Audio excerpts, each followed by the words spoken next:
అందరికీ నమస్తే, welcome to BRK. నేను మీ రమ్య. ఈరోజు మనతో పాటు జబర్దస్త్ అప్పారావు గారు ఉన్నారు. అప్పారావు గారు మనందరినీ నవ్విస్తూ ఉంటారు. సో ఆ నవ్వు వెనకాల ఇంకెన్నో స్ట్రగుల్స్ కూడా ఫేస్ చేసి ఈ స్టేజ్కి రావడం జరిగింది. సో అవన్నీ కూడా తెలుసుకొని ఈరోజు మనం ఒక ఇన్స్పిరేషనల్ స్టోరీగా మలుచుకునే ప్రయత్నం చేద్దాము. సో ముందుగా జబర్దస్త్ అప్పారావు గారికి నమస్కారం. హాయ్ రమ్య, నమస్తే బీఆర్కే న్యూస్ ప్రేక్షకులందరికీ. This is awesome Appi Jabardasth. So hi అండి, హవ్ యూ, ఎలా ఉన్నారు? జబర్దస్త్ ఖతర్నాక్ కామెడీ షోలో ఎంత ఎనర్జెటిక్గా ఉంటానో ఇక్కడ అంత హ్యాపీగా ఉన్నా. సో ఇప్పుడు ఆసమ్ అప్పి అనే పేరు ఎలా వచ్చింది? టైటిల్ ఇచ్చారు నాకు.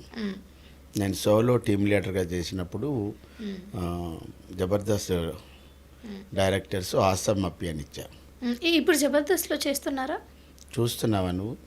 చూస్తున్నాను. అంటే ఒకప్పుడు ఆ క్రేజ్ అలా ఉండిపోయేది. ఇప్పుడు జబర్దస్త్ నడుస్తుంది అంటున్నావా లేదంటున్నావా? కాదు, మీరు జబర్దస్త్లో చేస్తున్నారా? చేస్తున్నానంటే మీరు చూస్తేనే కదా తెలిసేది. అంటే ఇప్పుడు నా ఉద్దేశం ఏంటి అంటే, ఒకప్పుడు జబర్దస్త్ అంటే ఫోన్లు చాలామంది తక్కువగా వాడేవాళ్ళు కదా. జనరల్గా మాట్లాడుకుంటే ఫోన్లు తక్కువగా వాడి, అంటే ఫోన్లు కూడా అప్పట్లో అందరికీ టచ్ ఫోన్లు లేకపోయేటివి. సో ఫోన్లు అందరూ వాడకపోయారు. ఇంట్లో 5 మంది ఉంటే ఎవరో ఒక్కరి దగ్గర ఫోన్ ఉండేది. సో మోస్ట్లీ అందరూ టీవీ చూసి జబర్దస్త్ చూసి చాలా హ్యాపీగా ఎంజాయ్ చేసుకుంటూ అది ఒక బజ్ అలా నడిచేది మీద ఒకప్పుడు. అండ్ ఇప్పుడు కొంచెం చూసుకుంటే కొంచెం డౌన్ అని చెప్పుకోవచ్చు. ఎందుకంటే ఇప్పుడు సోషల్ మీడియాలకి మల్టిపుల్ పీపుల్ వస్తున్నారు, రకరకాల టాలెంట్స్ చూపిస్తున్నారు. కొంతమంది దగ్గర టాలెంట్ లేకపోయినా అలా పెరుగుతున్నారు. సో మీరు ఏమంటారు అసలు దీనిపైన? ఫస్ట్ ఆఫ్ ఆల్ నీ క్లారిటీ ఇస్తా. జబర్దస్త్లోనైతే నేను ఉన్నా. ప్రజెంటు ధనరాజ్ గారి టీంలో ఒక మంచి కంటెస్టెంట్గా అందరు అభిమానం పొందుతున్నా. అందరూ చూడబట్టే జబర్దస్త్ అనే షో సక్సెస్ఫుల్గా 12 ఏళ్ళు దాటి ఇంకా ముందుకు వెళ్తుంది. అవును, అంటే నేను అన్న పాయింట్ ఆఫ్ వ్యూ మీకు అర్థమైంది కదా. నడవట్లేదు అలా చెప్పట్లేదు, ఒకప్పుడు ఇంకా చాలా మంచి క్రేజ్ ఉంది అని చెప్తున్నాను కదా. అప్పుడు క్రేజ్ ఉంది. ఇప్పుడు ఆ జబర్దస్త్ క్రేజ్ లేకుంటే ఎన్నాళ్ళు నడవదు కదా, నడుస్తూనే ఉంది. కాకపోతే కొంతమంది మానేసిన వాళ్ళు ఉన్నారు, కొంతమంది కొత్తగా వచ్చిన వాళ్ళు ఉన్నారు. కాబట్టి షో అయితే సక్సెస్ఫుల్గానే నడుస్తుంది, నో డౌట్. అండ్ అది జబర్దస్త్లో ఒకప్పుడు కాంబినేషన్లో జడ్జి కింద మన నాగబాబు గారు, రోజా గారు చేశారు. అండ్ అప్పుడు ఆ కాంబినేషన్ బాగుండేది కదా. అవును అవును, అప్పుడు అదే కాంబినేషన్, మంచి కాంబినేషన్ అది. నాగబాబు గారు, రోజా మేడం గారు మంచి కాంబినేషను. దాని తర్వాత ఏంటంటే ఇంకా కొన్ని కారణాల వల్ల మేడం గారు మినిస్టర్ అయిన తర్వాత మానేయాల్సిన పరిస్థితి వచ్చింది. మేడం గారి కన్నా ముందు నాగబాబు గారు కూడా మానేశారు. దాని తర్వాత చాలా జరిగాయి. అలా మారడం వల్ల ఆ ప్లేసుల్లో ఏంటంటే నాగూరు బాబు గారు, మనో గారు వచ్చారు. ఇప్పుడు ఖుష్బూ మేడం గారు ఉన్నారు, కృష్ణ భగవాన్ గారు ఉన్నారు, హీరోయిన్ శ్రీదేవి గారు, అందరూ ఉన్నారు. అంటే ఇప్పుడు ఎవరైనా ఒక్కరే ఉన్నారనుకో, మీ టీం మెంబర్స్తో కానీ ఆ సెట్ సార్లందరితో కూడా ఆ ర్యాప్ ఉంటుంది. అప్పట్లో ఆ ర్యాప్ పండేది ఎక్కువగా ప్రజలలో చూసి, అరే వీళ్ళు మధ్యలో ఇంత మంచి ర్యాప్ ఉందండి. ఇప్పుడు శ్రీను గారు జోక్ చేశారనుకోండి, మన రోజా మేడం రియాక్ట్ అయ్యే విధానం కావచ్చు, లేకపోతే నాగబాబు వేసే పంచులు కావచ్చు వాళ్ళ మీద, ఇవన్నీ ఎక్కువ నడిపించేది కదా. సో ఇప్పుడు ఎలా ఉంది? ఇప్పుడు అంతే, అది దాన్ని కాపాడుకుంటూనే వస్తున్నారు. ఇప్పుడు రోజా మేడం గారి తర్వాత ఆ ప్లేస్మెంట్ ఎవరు రీప్లేస్ చేయలేరు అనుకునే టైంలో ఇంద్రజా మేడం గారు వచ్చారు. ఆవిడ అందరినీ ఆకట్టుకున్నారు, అందరినీ బాగా ప్రేమించారు. జబర్దస్త్లో ఉన్నటువంటి ఒక సాధారణ కంటెస్టెంట్ నుంచి టీమ్ లీడర్ వరకు కూడా అందరినీ ఆవిడ అభిమానించారు. మేము కూడా అంతే గౌరవించాం. అలా వస్తూ ఉంటారు, వెళ్తూ ఉంటారు. సో జబర్దస్త్లో మీ ప్రయాణం ఎన్ని సంవత్సరాల నుంచి ఉంది? నాది 2014. అంటే జబర్దస్త్ స్టార్ట్ అయింది 2013 ఫిబ్రవరిలో. నేను 1 ఇయర్ 2014లో వచ్చాను. సెకండ్ లాక్డౌన్ వరకు వర్క్ చేశాను. ఆఫ్టర్ దట్ ఒక 2.5 ఇయర్స్ మానేసా బికాజ్ ఆఫ్ కోవిడ్ వల్ల. దాని తర్వాత మళ్ళీ 12 ఇయర్స్ మెగా సెలబ్రేషన్ అయినప్పుడు కంబ్యాక్గా నాకు శెట్టి శ్రీపాద్ గారు, ప్రజెంట్ జబర్దస్త్ డైరెక్టర్ గారు నన్ను పిలిచారు, బాబాయ్ మీరు రావాలంటే వచ్చాను. అప్పటి నుంచి బాగుంది. ఆ తర్వాత నన్ను ధనరాజ్ గారి టీంలో వేశారు. సక్సెస్ఫుల్గానే వెళ్తుంది, బాగుంది. జబర్దస్త్తో మీకున్న అనుబంధం ఎలా ఉంటుంది? జబర్దస్త్లో నాకు గొప్ప గౌరవం ఏంటంటే అందరూ టీం లీడర్ దగ్గర నుంచి కంటెస్టెంట్ల వరకు, టెక్నీషియన్స్ వరకు, డైరెక్టర్స్ కానీ అందరూ నన్ను ప్రేమపూర్వకంగా బాబాయ్ అని పిలుస్తారు. మ్మ్. ఇంతకన్నా మించిన గౌరవం ఉంటుంది. మ్మ్. నేను లొకేషన్కి వెళ్తే అందరూ బాబాయ్ బాబాయ్ బాబాయ్ అని పిలుస్తారు, నా ఎనర్జీని మెచ్చుకుంటారు. మ్మ్. ఇంత వయసు వచ్చినా సరే మీరు కుర్రాళ్ళతో పాటు సమానంగా మీరు చేస్తున్నారండి. ఇంతకంటే మనకి అచీవ్మెంట్ ఏముంటుంది, ఇంతకంటే గౌరవం ఏముంటుంది. మ్మ్. అంటే ఇప్పుడు మీరు దగ్గర దగ్గర జబర్దస్త్కి వచ్చి ఒక 12 నుంచి 13 సంవత్సరాలు అవుతుందా? జబర్దస్త్ స్టార్ట్ అయ్యి ఇప్పటికి 12 ఏళ్ళు సక్సెస్ఫుల్గా అంటే అయింది. ఒక 11 నేను ఒక 6 ఇయర్స్ వరకు 2014 నుంచి 2020 దాకా వేసుకోండి, ఓకే. మధ్యలో 2 ఇయర్స్ లేనని, కానీ రిమైనింగ్ ఇంచుమించు 6 ఇయర్స్ వరకు నేను చేశాను. మ్మ్. అసలు ఈ జబర్దస్త్లో పేమెంట్స్ ఎలా ఉంటాయి? అంటే షోకి సంబంధించి ఉంటుందా, లేకపోతే పర్మనెంట్గా మీరు చేయాలి, ఎలా ఉంటుంది? అంటే మేము ఉద్యోగస్తులం కాదు కాబట్టి ఒక శాలరీ ఫిక్స్డ్ అనేది ఉండదు. మ్మ్. ఉద్యోగస్తులు కూడా 2 సంవత్సరాలు 3 సంవత్సరాల తర్వాత జీతాలు పెంచడం, బోనస్లు రావడం ఉంటుంది. మాకేంటంటే ఒక స్కిట్కి ఇంత అని ఇస్తారు. మ్మ్. అది ఇట్స్ డిపెండింగ్ గాను ఆయా టీం లీడర్లను బట్టి వాళ్ళు మాట్లాడుకున్న దాన్ని బట్టి ఇస్తారు. మ్మ్. అంటే టీం లీడర్కి ఇచ్చిన దాంట్లో నుంచి టీం లీడరు ఆ టీంలో పనిచేసినటువంటి కంటెస్టెంట్లు అందరికీ ఆయన మాట్లాడుకున్న పద్ధతిలో ఆయన ఇచ్చుకుంటాడు. ఆహా, అంటే అందరికి కలిపి వాళ్ళే ఇవ్వరు, సో అందరు టీమ్ కలిపి లీడర్స్ కాదు, ఇస్తారు. టీం లీడర్కి ఒక స్కిట్కి ఇచ్చేస్తారు. మ్మ్. ఓ స్కిట్కి ఇంత అని ఇస్తారు. మ్మ్. ఆ స్కిట్లో 10 మంది ఉండొచ్చు, 3 ఉండొచ్చు, 4 ఉండొచ్చు, 6 ఉండొచ్చు, 20 మంది ఉండొచ్చు. మ్మ్. అది టీం లీడర్ చూసుకుంటాడు. మ్మ్. సో ఇప్పుడు మీకు లీవ్స్ ఎలా ఉంటాయి? లేకపోతే ఒక్క రోజుకి 2-3 స్కిట్స్ అవుతాయి, లేకపోతే ఒక షో అంతా ఒక రోజే అయిపోతుందా? అంటే ఇది- నెలకి 2 షెడ్యూల్స్ ఉంటాయి. జనరల్గా ప్రజలందరికీ ఈ సందేహం ఉంటుంది. నెల 30 రోజులు అయితే జబర్దస్త్ షూటింగ్ ఉండదు. నెలకి కేవలం 2 రోజులు షూటింగ్ ఉంటుంది, 2 రోజులు ప్రాక్టీస్. అంటే సపోజ్ ఇప్పుడు నవంబర్ 8 షూటింగ్, నవంబర్ 7 ప్రాక్టీస్. అది అయిపోతే మళ్ళీ నవంబర్ 14 ప్రాక్టీసు, నవంబర్ 15 షూటింగ్. ఇలాగ ఒక బంచ్ ఆఫ్ డేట్స్ మనకి ఇప్పుడు నవంబర్ డేట్లు వచ్చేసాయి. నవంబర్లో ఏం చేస్తారంటే డిసెంబరు, జనవరి, ఫిబ్రవరి 3 నెలల డేట్లు ఇస్తారు. దాన్ని బట్టి మనం షెడ్యూల్ వేసుకుంటాం, ఓకే. అంతే. సో ఇప్పుడు అమౌంట్ అయితే ఫిక్స్డ్ కాదు. అంటే ఫిక్స్డ్ కాదు. ఇంకొక చిన్న సందేహం, ఇప్పుడు ఒక స్కిట్ మంచిగా పండి బాగా హిట్ అయింది అనుకోండి, అంటే సోషల్ మీడియాలో ఫుల్ పాపులర్ అయింది అనుకోండి, ఆ పాపులర్ అయిన పర్సన్ని ఇంకొంచెం పెంచి ఇంకెక్కువ అమౌంట్ ఇవ్వడం, నెక్స్ట్ స్కెడ్యూల్ నుంచి మార్చే అవకాశాలు ఉండొచ్చా? అంటే ఇట్స్ డిపెండింగ్ గాను ఆ స్కిట్కి వచ్చినటువంటి నేము, ఫేము, పాపులారిటీ ఈ 3 చూసిన తర్వాత అప్పటిదాకా నీకు రూపాయి ఇచ్చారనుకుందాం ఒక స్కిట్కి, ఏమండి కొద్దిగా రూపాయిన్నర చేయండి అంటాం. వాళ్ళకి కూడా ఇవ్వచ్చు అనుకుంటే ఇస్తారు, లేదనుకుంటే లేదండి మళ్ళీ తర్వాత చూద్దాం అనొచ్చు. నీ స్కిట్టు జనాల్లోకి ఇప్పుడు ఐపరాది స్కిట్లు ఉన్న మిలియన్స్ మీద వెళ్తుంటాయి. అలాగా మిలియన్స్ మీద వెళ్తున్నాయి కదా, నెలకి మనం పెంచుకొని వెళ్ళరు కదా, దానికి ఒక టైం ఉంటుంది, ఒక పీరియడ్ ఉంటుంది, దాన్ని బట్టి ఇస్తారు. దానివల్ల మనకు బయట బోల్డ్ ఈవెంట్లు వస్తాయి కదా. ఎందుకు జబర్దస్త్ నుంచి చాలామంది అంటే హైపర్గా చేసే వాళ్ళందరూ ఎందుకు కొంచెం పక్కకు వచ్చినట్టు? అంటే ఒకటి ఇందాక చెప్పాను కదా, బాబు గారు ఒక రీజన్తో వెళ్ళిపోయారు, ఓకే. మేడం గారు వెళ్ళాల్సిన పరిస్థితి వచ్చింది. ఆవిడ ఎమ్మెల్యేగా ఉన్నప్పుడు మానేయలేదు, ఏపీఐఏసీ చైర్మన్గా ఉన్నప్పుడు మేడం గారు మానలేదు, రోజా గారు. ఎప్పుడు మానేశారు? ఆవిడకి క్యాబినెట్ మినిస్టర్ ఇచ్చినప్పుడు ఇంకా మానక తప్పలేదు కదా. అలాగే కొంతమంది ఏంటంటే సినిమాల్లో ఉండాలని సినిమాలు బిజీగా వచ్చినప్పుడు కొంతమంది మానేశారు. తర్వాత ఏమో ఐపరాది గారు, సుడిగాలి సుధీర్ గారు హీరో అయిన తర్వాత ఆయన మానేశారు. ఇలాగ సమ్ రీజన్స్ కొంతమంది మానేశారు తప్పించి, ఎందుకంటే మా అందరికీ జబర్దస్తే లైఫ్ ఇచ్చింది, జబర్దస్త్ నేమ్ ఇచ్చింది, ఫేమ్ ఇచ్చింది, ఫైనాన్షియల్ స్టేటస్ ఇచ్చింది, విదేశాల్లో షోలు ఇచ్చింది. ఎక్కడ ఒక పండగ జరిగితే ఆ పండగలో 10 స్టేజులు ఉంటే ఆ 10 స్టేజుల్లో జబర్దస్త్కి 8 స్టేజులు ఉన్నాయంటే Jabardasth what is the stamina of Jabardasth. And ఇప్పుడు హైపరాది గురించి చూసుకున్నట్లయితే ముఖ్యంగా అసలైన ఫేమస్ అయింది జబర్దస్త్ వల్లనే. ఎవరైనా హైపరాది జబర్దస్త్ అని అంటారు, కానీ హైపరాది అని పేరు వచ్చిందే జబర్దస్త్లో కదా. అవును, కరెక్ట్. సో వీళ్ళందరికీ ఒక మంచి లైఫ్ ఇచ్చింది అని చెప్పుకోవచ్చు కదా. ఇప్పుడు చెప్పిందే కదా, ఎంటైర్ అందరి జీవితాలు మార్చింది. ఇప్పుడు బిఫోరు జబర్దస్త్ అప్పారో ఏమి కాదు, జబర్దస్త్కి వచ్చిన తర్వాత అప్పారో అన్ని విధాల ఉన్నంతలో మంచి పొజిషన్లో ఉన్నాడు. సో అప్పారావు జబర్దస్త్కి వచ్చిన తర్వాత ఏంటి, ఎంతమందిని అలరిస్తున్నాడు, ఎన్ని షోస్ చేస్తున్నారు, ఇవన్నీ మినిమల్గా మాకు తెలిసిన.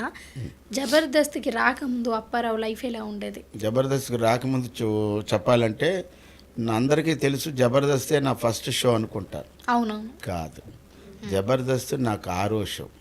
6 షో. అంటే సేమ్ జబర్దస్త్ లాంటి షోలే అంతకుముందు 5 చేశా. ETV comedy gang, ETV own production, అది 2009 ఎప్పుడో. ఈటీవీ కామెడీ గ్యాంగ్లో నేను పొట్టి రాంబాబు గారు అని సినిమా యాక్టర్ చనిపోయారు, ఆయన టీంలో ఉండేవాడు. ఈటీవీ కామెడీ గ్యాంగ్ చేసినప్పుడు అందులో 8 టీం లీడర్లు. అందులో కొండవలసి లక్ష్మణరావు గారు వెరీ పాపులర్ యాక్టర్ కదా, ఆయన ఒక team leader. Telangana Shakuntala madam గారు ఒక టీం లీడరు. కమేడియన్ గౌతమరాజు గారు ఒక టీము. తర్వాత ఏమో తిరుపతి ప్రకాష్ గారు ఒక టీము. తర్వాత జయలలిత మేడం గారు ఒక టీము. మచ్చ జ్యోతి గారు అని ఐడియా ఉందా? జ్యోతి గారు అని సీనియర్ యాక్ట్రెస్, ఆ మేడం ఒక టీము. అలాగే కరాటే కళ్యాణి గారు ఒక టీము. 8 team leader. 13 వారాలకి ఆ షో 13 వారాలకే అయిపోయింది. అంటే వాళ్ళు అనుకున్నదే 13 వారాలు, 13 వారాలు తీస్తారు. దాని తర్వాత నేను జీ కామెడీ షో, అది ఈటీవీ కామెడీ గ్యాంగ్ కన్నా ముందు, అందులో నేను ఫైనల్ విన్నర్ జీ కామెడీ షోలో. ఇద్దరు అందులోనే రాకింగ్ రాకేష్ కూడా ఒక టీమ్గా ఉండేవాడు. వాళ్ళిద్దరు అంటే టీంకి ఇద్దరే, ఇప్పుడు 6 7 కాదు. ఈటీవీ కామెడీ గ్యాంగ్లో అయితే 3 టీం లీడర్లు, 2 కంటెస్టెంట్లు. జీ కామెడీ షోకి వచ్చేటప్పటికి ఇద్దరు ఆర్టిస్టులే చేయాలి, అది ఆడ మగ, 2 మగవాళ్ళు అలా చేయి. తర్వాత సుమా కనకాల గారిది కెవ్వు కేక, ఓంకార్ గారిది ఫ్యామిలీ సర్కస్, అటు ఇటుగా మా టీవీ ఐడియా ఆంధ్ర ఐడల్ అందులో కూడా చేశారు. ఇలా చేస్తే 5 షోల తర్వాత 6వ షో నాకు అదృష్టం, ఒక లైఫ్ను మార్చింది, కొత్త జీవితాన్ని ఇచ్చింది, అన్ని విధాలా నన్ను పైకి తీసుకొచ్చింది జబర్దస్త్. అంటే మీరు ఆల్రెడీ ఇంతకుముందు షోస్ చేసి, అది 1 2 కాదు 5 షోలు చేశాక జబర్దస్త్లో ఒక మంచి పేరు, ఫేమ్ ఇవన్నీ వచ్చింది కదా. సో కొత్తగా ఇండస్ట్రీకి రావాలి అని అనుకునే వారికి మీరు ఏం అడ్వైజ్ ఇస్తారు? లైక్ 1 2 ట్రయల్స్ చేసి ఇక మనతో కాదు, మనకు అదృష్టం లేదేమో అనుకుని వెళ్ళిపోతూ ఉంటారు చాలామంది ఇండస్ట్రీకి రావాలి అనుకుని. సో వాళ్ళకి మీరు ఏం చెప్తారు? అంటే నేనేమంటానంటే, డోంట్ డిపెండ్ అదృష్టం. అదృష్టం అనే మాటని నువ్వు పక్కన పెట్టు. అదృష్టం అందరికీ మంచిదే కదా, కానీ నేనేమంటాను, ముందు నువ్వు కష్టాన్ని నమ్ముకో. నువ్వేంటంటే డిస్కరేజ్ అవ్వద్దు. ఇప్పుడు ఎవరైనా రావచ్చు. జబర్దస్త్లో ఎంతమంది కొత్త వాళ్ళు వచ్చారు, మా తర్వాత ఎంతమంది వచ్చారు? నౌకరాజు వచ్చిన వాళ్ళే కదా, సద్దాం వచ్చిన వాడే కదా, ఇమాన్యుయల్ వచ్చిన వాళ్ళే కదా, ఎంతమంది రాలేదు?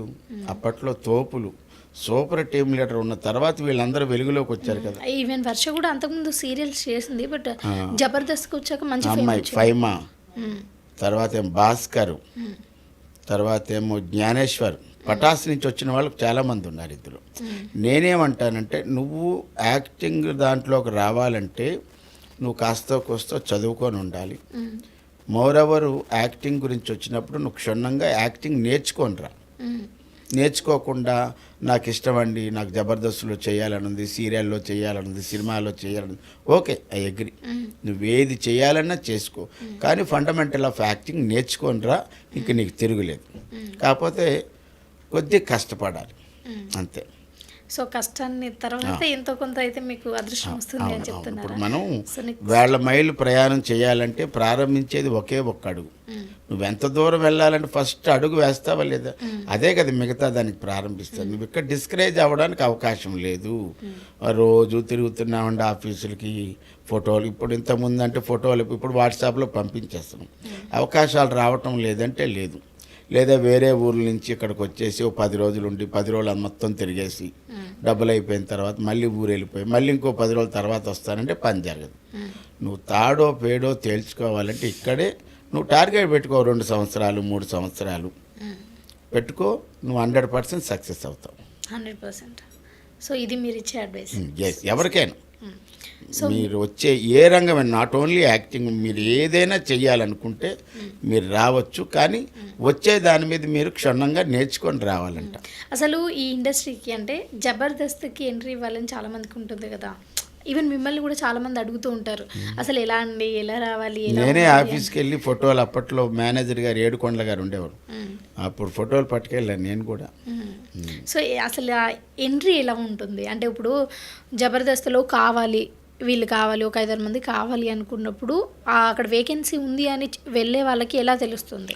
ఎలా వెళ్ళాలి? వేకెన్సీ ఉన్నది అని చెప్పడానికి లేదు. ఆర్టిస్టులు కావాలి, తర్వాత ఏమో స్క్రిప్ట్ రైటర్స్ కావాలి, అందరూ కావాలి. ఇక్కడ ఏంటంటే ఒకటి మనకి ఈటీవీ ద్వారా మల్లెమాల ఏం చేస్తుంటే ఒక అనౌన్స్మెంట్ ఇస్తుంది, కొత్త వాళ్ళు రావాలి అన్నప్పుడు ఏంటంటే ఆడిషన్ కాల్ చేస్తుంది. ఆడిషన్ కాల్ చేసినప్పుడు ఏంటంటే ఇది చాలా పెద్దది కదా, ఈటీవీ పెద్దది, at the same time Mallemala production కూడా చాలా పెద్దది. అప్పుడు మనకున్నటువంటి ఏపీ తెలంగాణలో అన్ని ముఖ్యమైన జిల్లాల్లో ఆడిషన్ పెడతారు. ఆడిషన్కి వెళ్ళినప్పుడు మీరు అందరూ రావచ్చు. వచ్చిన తర్వాత అక్కడ కెమెరా పెడతారు. ఆ కెమెరా ముందు నువ్వేం పెర్ఫార్మెన్స్ చేస్తావో చేస్తే, ఏవో నీలో స్పార్క్ ఉందబ్బా భలే చేస్తున్నాడండి అన్నావనుకో, ఇదంతా ఒక దగ్గర పెడతారు. వీళ్ళందరికీ మళ్ళీ ఇంకోసారి ఆడిషన్ పెట్టి వీళ్ళు బాగున్నారు అనుకున్నప్పుడు వేరే వేరే టీంలో మీకు ప్లేస్మెంట్ దొరికిపోద్ది. సో చూస్తున్నారు కదా, మీరు కూడా జబర్దస్త్కి రావాలి అనుకుంటే ఆడిషన్స్ అనౌన్స్ చేస్తారు. మీరు వచ్చి ఆడిషన్స్ ఇచ్చేసి మీ లక్ బాగుంటే తీసేసుకుంటారు. ముందు మీరు ప్రయత్నం చేయండి. ఓకే, లక్ అని వడ్డీ తీసేస్తున్నా సరికి నచ్చది అనుకుంటా. మీరు లక్ ఏంటంటే మనం కష్టపడితే లక్ మన వెనకాల పరిగెట్టుకొని వస్తుంది. నువ్వు ఏ పని చేయకుండా మీ ఫస్ట్ ఆడిషన్ ఎలా జరిగింది? ఇది ఆడిషన్ ఎలాగంటే, నాకు వివి వినాయక్ గారు సినిమా డైరెక్టర్, పెద్ద డైరెక్టర్, ఆయన దగ్గర డైరెక్షన్ డిపార్ట్మెంట్లో చేసినటువంటి చిన్ని కృష్ణ గారు. ఈ చిన్ని కృష్ణ గారు కూడా డైరెక్టర్ అయ్యారు. ఈయన వీడు తేడా, లండన్ బాబులు, తర్వాత ఏమో అక్షర, భజన బ్యాచ్, ఇలాగా వెబ్ సిరీస్ ఒకటి. సినిమా డైరెక్టర్ ఆయన నాకు తెలుసు. ఆయన బేసిక్గా ఒక నాటకం రాశారు, అందులో నేను వేషం చేసినప్పుడు నా మీద అభిమానించి, అప్పటికి శకలక్ శంకర్ టీమ్ లీడర్గా ఉన్నప్పుడు శకలక్ శంకర్ చిన్నకృష్ణ గారు పరిచయం ఉంటే, ఇలా బాబాయ్కి అవకాశం ఇయ్యి శకలక్ శంకర్ అంటే అప్పుడు పిలిపించి నాకు ఆయన టీంలో అవకాశం ఇచ్చారు. అలా నేను చిన్నకృష్ణ గారి ద్వారా ఈ నవ్వుల ప్రపంచంలోకి శకలక్ శంకర్ గారి ద్వారా ఎంటర్ అయ్యాను. సో ఇండస్ట్రీలో మీరు ఇంత ఫేమ్ సంపాదించుకొని ఇంతమందికి మీరు తెలిసి ఇంతమంది మిమ్మల్ని ఆదరించడానికి, అభిమానించడానికి ఆ రీజన్ ఒక్కరి పేరు చెప్పి వాళ్ళకి థ్యాంక్ యూ చెప్పాలి అంటే ఎవరి పేరు చెప్తారు? ఇప్పుడు చెప్పానుగా, ఈ నవ్వుల ప్రపంచంలోకి నేను వచ్చానంటే ఒకటి చిన్నకృష్ణ గారు. చిన్నకృష్ణ ఒకటి ఎట్లా ఉంటుంది, నేను జబర్దస్త్కి వచ్చానంటే 2 పేర్లు చెప్పాల్సింది. చిన్నకృష్ణ గారు, శకలక్ శంకర్ గారే. అసలు ఈ సినీ వినీలాకాశం సినిమా ప్రపంచానికి వచ్చానంటే the great famous star maker L Satyanandam master గారు. నేను సినిమా ఇండస్ట్రీకి రావడానికి ఈజ్ సత్యానందం గారు తెలుసా? సారీ, ఈ యాక్టింగ్ ఎవరెవరికి నేర్పించారు? మహానుభావుడు సత్యానందం గారు. సత్యానందం గారు ఒక పవర్ స్టార్ పవన్ కళ్యాణ్ గారు, ప్రిన్స్ మహేష్ బాబు గారు, రెబల్ స్టార్ ప్రభాస్ గారు, కళ్యాణ్ రామ్ గారు, తర్వాత శర్వానంద్, సాయిరామ్ శంకర్ గారు. మీరు అతని దగ్గర నేర్చుకున్నారా? నేను థియేటర్ ఆర్ట్స్ నాది.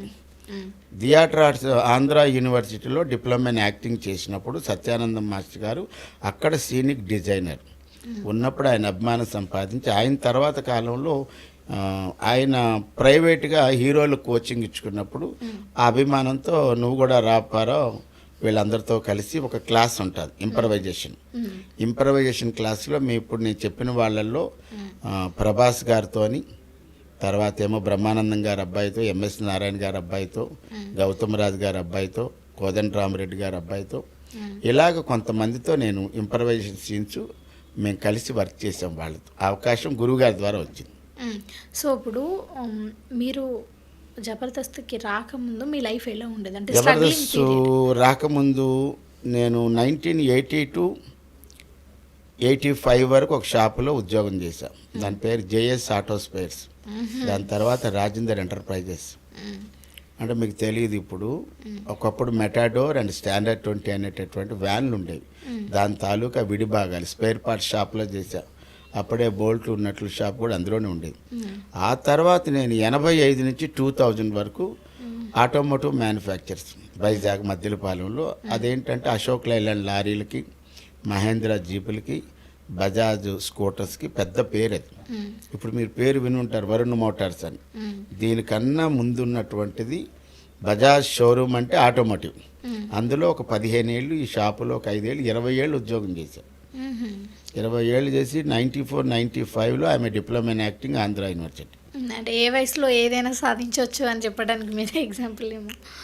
నేను 67, 80లో నేను ఉద్యోగంలోకి వెళ్ళానంటే అప్పుడు నా వయసు ఎంత చెప్పు? ఎంత చెప్పు. 67. ఇప్పుడు మీ దానికి వయసా? 3 కలుపు. ఇప్పుడు మీ వయసు 63. ఇప్పుడు నా వయసు 58. 58 సారీ 58. నేను 13-14 ఏళ్ళకే ఉద్యోగంలో జాయిన్ అయ్యాను. 1980లో నా నెల జీవితం 90 రూపాయలు. 1985కి అది 200కి వచ్చింది. 85లో ఒక మహానుభావుడు తరిగొప్పల శ్రీనివాసరావు గారు, ఆయన ద్వారా ఆ కంపెనీలో జాయిన్ అయితే నా ఫస్ట్ శాలరీ 310 రూపాయలు యాజ్ ఎ బాయ్. 310 రూపాయల నుంచి నేను 2000 సంవత్సరం మానేసేటప్పటికి 2775 రూపాయలు. మీరు ఇండస్ట్రీకి వచ్చిన తర్వాత తీసుకున్న ఫస్ట్ రెమ్యునరేషన్ ఎంత? 500 రూపాయలు. 500 రూపాయలు. ఇప్పుడు కొన్ని సినిమాలకి 20,000 తీసుకుంటా, కొన్ని సినిమాలకి 15,000 అంటే రూపాయలు. ఎలా అంటే మొత్తం సినిమాకి షూటింగ్ మొత్తం సినిమాకి కాదు, ఒక డేకి ఒక డే, మార్నింగ్ 6 to ఈవినింగ్ 6. పెద్ద సినిమాలు అయితే 20,000. ఇంకా అంటే పెద్ద చిన్నది కాదు, పెద్ద బడ్జెట్ సినిమాలు ఉంటాయి కదా, దానికి 20,000. ఇంకా కొద్దిగా బడ్జెట్ అనుకుంటే 15,000, ఇంకా తక్కువ అంటే 10,000. ఒకవేళ క్యారెక్టర్ బాగుంది, అరే ఈ క్యారెక్టర్ భలే ఉంది, మనం డబ్బుల కోసం చూడకూడదు, మనకి ఏమో ఈ క్యారెక్టర్ ముందుకు తీసుకెళ్తాదేమో అనుకున్నప్పుడు కూడా నేను 6,000కి కూడా చేసిన సందర్భాలు ఉన్నాయి. జంబాలికడ పంబ అనే సినిమా, అంటే ఈవీవి గారిది కాకుండా ఇంకో సినిమా వచ్చింది, అందులో 6,000కే చేశాను. సో ఇప్పుడు మరి ఏదైతే ఈ స్ట్రగ్లింగ్ పీరియడ్ ఉంటుందో, మీరు ఈ జాబ్ మానేసి ఈ ఇండస్ట్రీకి రావాలి అని అనుకున్నప్పుడు అప్పుడు ఎలా ఉంటుంది? అంటే ఫ్యామిలీ నుంచి సపోర్ట్ ఎలా ఉంది? అంటే ఫ్యామిలీ చాలా స్ట్రగుల్ అయింది. బిఫోర్ జబర్దస్త్ అంటే నేను అప్పుడు 2,775 రూపాయలు తెచ్చుకున్నప్పుడు హ్యాపీగానే ఉన్నా, అదేం కాదు. కానీ పిల్లలు పెద్దవాళ్ళు అవ్వడం, చిన్న పిల్లలు పెద్దవాళ్ళు అవ్వడం, ఆ టైంలో నేను హైదరాబాద్లో ఉండటం, హైదరాబాద్లో ఉన్నప్పుడు కూడా నాకు షెల్టర్ ఇచ్చింది కూడా ఒక ఆర్టిస్ట్ బొమ్మలాటి సారిక గారని, వాళ్ళిద్దరు సిస్టర్స్. వాళ్ళ దగ్గర నేను ఉండేవాడిని. వాళ్ళు నా దగ్గర రూపాయి తీసుకోకుండా నన్ను చాలా, అంటే మేమిద్దరం వైజాగ్, బొమ్మలాటి సారిక గారు నేను వైజాగే. మోరవర్ మా గురువు గారు సత్యానందం గారి దగ్గర బొమ్మలాటి సారిక గారు చాలా సీనియర్ మోస్ట్ యాక్ట్రెస్. ఆమె కూడా పవర్ స్టార్ పవన్ కళ్యాణ్ గారితో కొన్ని సీన్స్ అంటే యాక్టింగ్ నేర్చుకున్నప్పుడు తను కూడా వర్క్ చేసింది. అలాగ వాళ్ళు నాకు షెల్టర్ ఇచ్చారు. వాళ్ళ దగ్గర ఒక 5 సంవత్సరాల దాకా ఉన్నా. గ్రేట్. అంటే అయితే ఆ టైం వరకు ఉండడం. ఇక చిన్నపిల్లలు అవడం, నేను ఇక్కడ రావడం, ఎటువంటి ఆదాయం లేనప్పుడు మా ఆవిడ, మా మా లక్ష్మి ఒక సాధారణ గృహిణి. అంటే అప్పుడు ఏంటంటే అమ్మా నాన్నలు ఇచ్చింది ఒకే ఒక ఇల్లు తప్పించి ఏమీ లేదు. ఇల్లు ఉంది, మరి తినడానికి కావాలిగా, పిల్లల్ని చదివించాలిగా. నాకేమో హైదరాబాద్లో పెద్ద ఇన్కమ్ లేదు. ఎప్పుడు వెళ్ళినా ఒక వాటర్ బాటిల్తో వెళ్ళేవాడిని తప్పించి 160 రూపాయలు గోదావరి టికెట్ తీసుకొని నైట్ అంతా సీట్ లేకుండా నిలబడి ఆ బాత్రూముల దగ్గర అక్కడ నిలబడి ఎర్లీ మార్నింగ్ వైజాగ్ వెళ్ళాం. కేవలం 160 రూపీస్ టికెట్ అప్పట్లో, ఓన్లీ జనరల్ అది. అప్పుడు నా భార్య సుబ్బలక్ష్మి ఏంటంటే ఒక సాధారణ గృహిణి, ఇంట్లో ఉన్న ఆవిడ, తను చదువుకున్నది ఒక 10th క్లాస్ అయితే ఒక స్కూల్లో టీచర్గా జాయిన్ అయింది. ఈ టీచర్గా జాయిన్ అవ్వడానికి ముందు ఆ ప్రిన్సిపాల్ గారు ఏమన్నారంటే, అమ్మ టీచర్ జాబ్ కావాలంటే నువ్వు మన స్కూల్కి పిల్లల స్ట్రెంత్ పెంచాలి, అంటే నువ్వు ప్రతి ఏరియాలోకి వెళ్ళి వాళ్ళ పిల్లల్ని మన స్కూల్లో జాయిన్ చేయాలని చెప్పారు. అప్పుడు మా ఆవిడ ఒక హ్యాండ్ బ్యాగు, గొడుగు, తర్వాత ఏమో ఆ స్కూల్ తాలూకా పాంప్లెట్స్, ఒక వాటర్ బాటిల్ పట్టుకొని, నువ్వు నమ్మవు టు బి ఫ్రాంక్ రమ్య, ఉదయం నుంచి సాయంత్రం వరకు తిరుగుతూనే ఉండేది. ఏదో 1-2 అడ్మిషన్స్ వచ్చాయి. ఆ అడ్మిషన్స్ కొన్ని రావడం ఆ స్కూల్లో టీచర్. అదే స్కూల్కి మానేసేటప్పటికి అంటే నియర్లీ 18 years జాబ్ చేసింది. ఆ పిల్లలందరినీ కూడా, ఇప్పుడు బాబు ఎంసీఏ చేశాడన్నా, సాఫ్ట్వేర్ ఎంప్లాయీ అన్నా, మా పాప ఈరోజు ఒక జూనియర్ కాలేజీకి ఒక క్యాంపస్కి ప్రిన్సిపాల్ అయిందంటే the total credit goes to my lovely wife Subbalakshmi. అంత లవ్ చేస్తున్నారని మీ మాటల్లోనే అర్థమవుతుంది. ఇంత. ఇంకోటి ఏంటంటే సాయంత్రం వరకు స్కూలు, టీచర్ నుంచి వైస్ ప్రిన్సిపాల్ వరకు వెళ్ళింది. అలాగన్నామనేసి 30,000, 40,000, 50,000, లక్ష శాలరీ కాదు, అదొక ప్రైవేట్ స్కూల్. చాలా 10,000 లోపే శాలరీ ఉండేది. అదంతా చేసుకొచ్చి మళ్ళీ సాయంత్రం 6 గంటలకు వచ్చి ఫ్రెష్ అయ్యి 6 గంటల నుంచి మళ్ళీ రాత్రి 9 గంటల వరకు కొంతమంది పిల్లలకి ట్యూషన్. ఇలాగ నాకేంటంటే ఇంటికి మనం రూపాయి ఇవ్వకపోయినా ఇల్లు గడుస్తుంది అని ఒక నమ్మకం వచ్చినప్పుడు మా ఆవిడ కూడా సరే కొన్నాళ్ళు చూడండి అంటే 2000 నుంచి 2014 వరకు ఎంత స్ట్రగుల్ పడి ఉంటాను. మా ఆవిడ ఆ విషయంలో మాత్రం పిల్లల్ని కేర్ తీసుకుంది, పిల్లల్ని ముందుకు నడిపించింది. మరింత రావడం వల్ల నాకు కూడా సపోర్ట్గా నిలబడి. అంటే మీ స్ట్రగ్లింగ్ పీరియడ్ 2000 నుంచి 2014 వరకు 14 వరకు అంటే నేను 2000లో ఉద్యోగం మానేశా. నేను ఏదైతే ఆటోమోటివ్ అన్నానో 2000 సంవత్సరంలో మానేశాను. మానక ముందు నాకు విశాఖను మూవీస్ శుభవేళ అనే సినిమాకి అవకాశం వచ్చింది నాకు. ఆ సినిమా తర్వాత నేను కంప్లీట్గా మానేసి ఫుల్ టైం ఆర్టిస్ట్గా ఉన్నాను. 14 ఏళ్ళలో 2000 నుంచి 2014కి 50 సినిమాలు చేశాం. జబర్దస్త్ పుణ్యమా అని దాని తర్వాత చూసుకుంటే ఈరోజు 350 సినిమాలు సక్సెస్ఫుల్గా అవన్నీ జబర్దస్త్ ఇచ్చింది. సినిమాలన్నీ జబర్దస్త్ 500 రూపాయల నుంచి రోజుకి 20,000 రూపాయలు తీసుకొచ్చేటటువంటి గొప్ప ఆపర్చునిటీ జబర్దస్త్. అంటే నాకు ఇక్కడ గ్రేట్ థింగ్ అనిపించేది ఏంటి అంటే ఏదైతే పీరియడ్ ఉందో స్ట్రగ్లింగ్ పీరియడ్ 2000 నుంచి 2014 వరకు అంటే 1-2 సంవత్సరాలు కాకుండా అన్ని సంవత్సరాలు ఒక ఆడమ అంటే ఒక గృహిణి సాకింది అంటే అదే మామూలు విషయం కాదు. దాని వెనుక ఎన్ని స్ట్రగుల్స్ అంటే స్ట్రగుల్స్ అని చెప్పగానే ఇప్పుడంటే మేము ఉదయం ఒక కూర సాయంత్రం ఒక కూర వండుకుంటున్నాం. అప్పట్లో ఏంటంటే ఉదయం వండుకున్న కూరే రాత్రికి కూడా. ఇప్పుడు 2000 నుంచి 2014 వరకు 1-2 సంవత్సరాలు కాకుండా అన్ని సంవత్సరాలు మీ కుటుంబాన్ని సాకింది అంటే అది మామూలు విషయం కాదు. అండ్ సెకండ్ థింగ్ వచ్చేసి ఏదో కష్టపడ్డది 14 సంవత్సరాలు చేసింది స్ట్రగుల్స్ ఉండే అని మాట వరకు కాకుండా ఆ 14 సంవత్సరాలు ఏగించిన వాళ్ళకి తెలుస్తుంది.